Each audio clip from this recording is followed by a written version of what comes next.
The reason that we're out collecting samples is just that we know that the soil in Chicago has a higher than average chance of being toxic, containing a large amount of heavy metals, and particularly toxic chemicals like lead.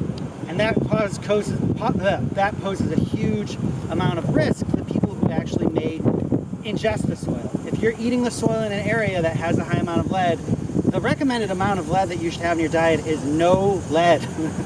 There's no amount of lead that's actually going to be healthy for you. So finding how much heavy metal, how much lead is in the soil around people is just going to be really useful to help figure out how safe it is to be around that soil, to just get some of it on your fingernails or on your hands and not worry about the toxicity when you consume the things around it. We are at Hang Tom Park on the south side of Chicago, along the Chicago River. We're going to try to collect samples in one of the water ways, one of the ways where there's runoff. We're going to try to collect soil where there's recently disturbed soil, and then we'll go over probably towards the riverfront. One of the things about this area is that it's a growing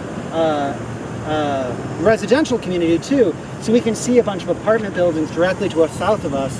So we know that people live here, people are enjoying this area, and so that's one more reason to try to see if this is a toxic site, somewhere where people should be concerned about just finding things, eating things, getting their hands dirty. Yeah, we'll try it out in the lab.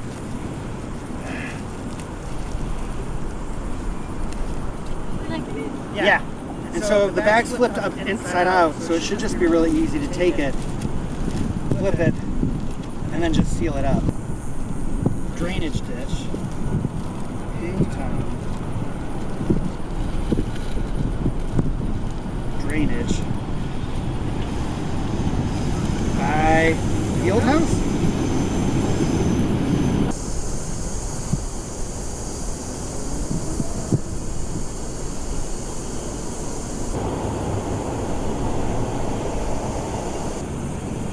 What's so weird too,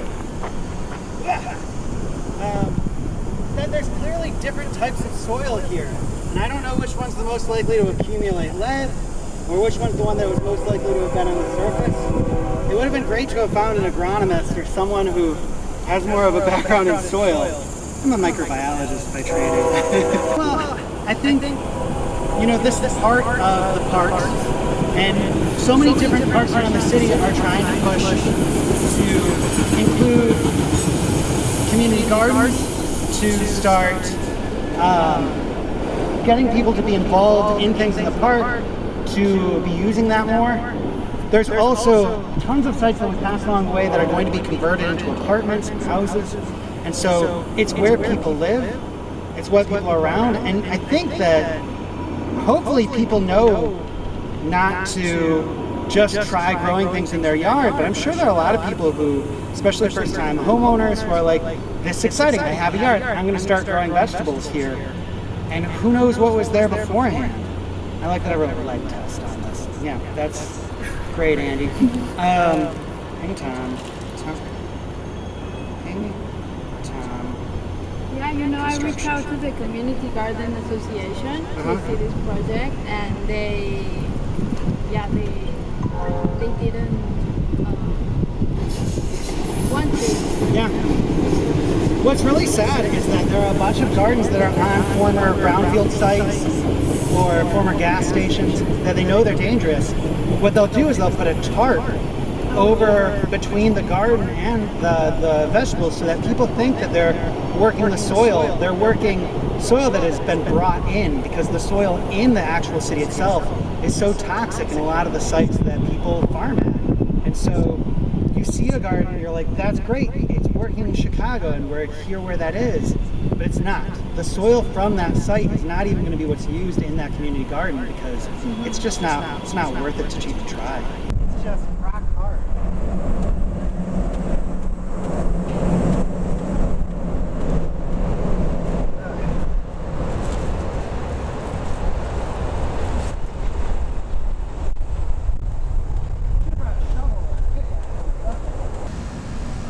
That's some kind of gourd, so it's either a cucumber or a melon of some kind.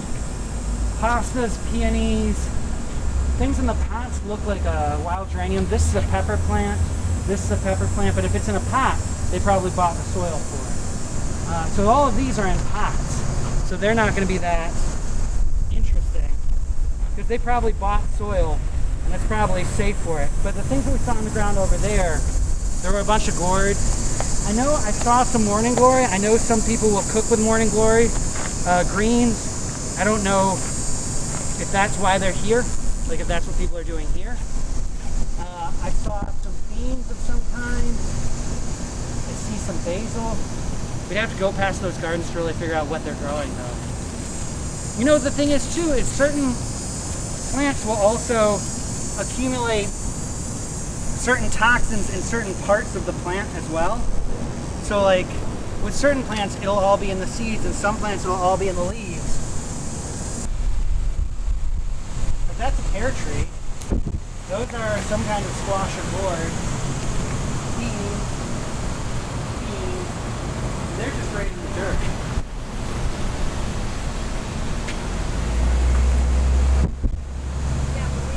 No. I don't feel comfortable doing that to anyone either. Over there, what do you think? Like, That's a rose. It's a decorative rose. It looks like they brought in their own dirt though. It probably came from one of their buckets. The airport got bulldozed overnight by the current mayor at the time. And then it slowly got turned into what is now a recreational nature park. And so this is what we tell people is an example of our natural area, a site, a city that is just clean and untouched, even though it was a former airport.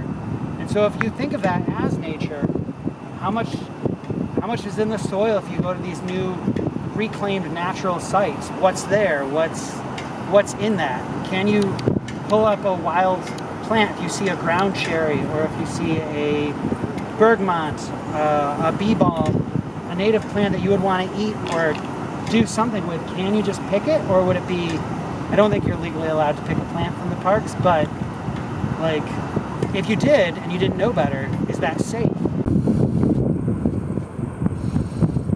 wonder if they brought in different types or if they just dumped it in a stream.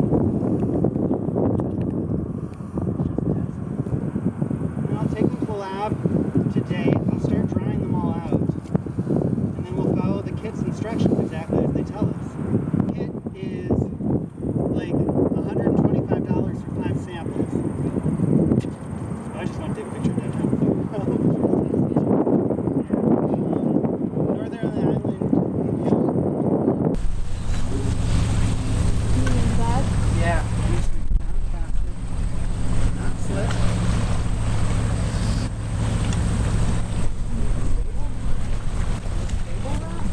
Yes, you are. Okay.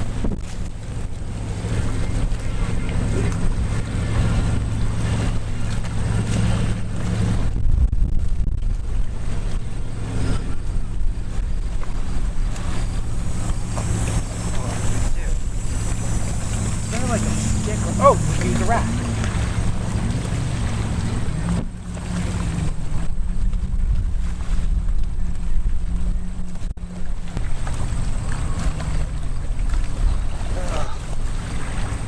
I'm gonna take this back. We gotta find recycling.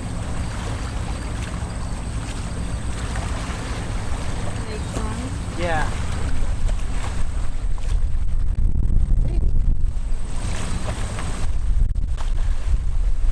This is an English walnut, not a black walnut, which is a beautiful tree, but like, what's it doing here? Why? Could be. I don't think it's a native plant. Cool. You know what? It was an airport. People planted things. Good enough.